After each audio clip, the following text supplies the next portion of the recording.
Welcome to Filipino Life Stories.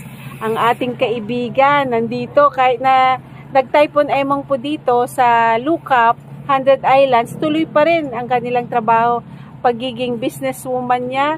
Ilang taon ka ng businesswoman, sis, sa pwestong ito? Hindi, bago yung kay si Mayor Bragansay nagbigay. Dati kami mga nandiyan sa labas, ma'am. Andito kayo sa labas.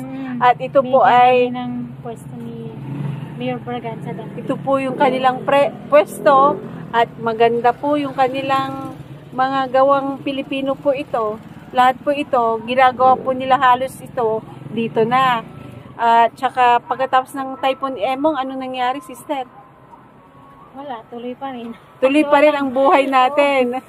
Siyempre. Kahit walang tourist, kailangan pumunta ka para magbenta. Tama. At saka, welcome to Filipino Life Story.